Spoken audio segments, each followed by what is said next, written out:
ছেলে মেয়ে জন্ম নিলে তাকে তার একটা সুন্দর নাম রাখতে হবে। 7 দিনের দিন নাম রাখতে হবে, মাথা নেড়ে করতে হবে, ছাগল জবে করতে হবে, যার নাম আকিকা। আকিকার সাথে কুরবানির কোনো সম্পর্ক নেই। আকিকার সাথে কুরবানির কোনো সম্পর্ক নেই। আকিকা প্রয়োজনে ভিক্ষা করে দিতে হবে, আকিকা দিতেই হবে। ওর এটা বাপের জিম্মেদারি। ছেলে হলে 2টা, মেয়ে হলে একটা। 7 দিনের দিনই দিতে হবে।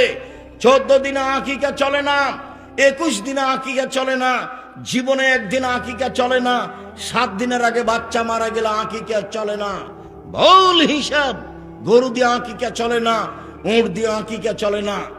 7 দিনের দিন পশু জবাই করতে হবে, মাথা নেড়ে করতে হবে, নাম রাখতে হবে।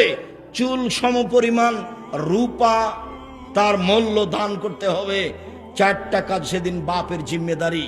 কুরবানির সাথে আকিকার কোনো সম্পর্ক নেই।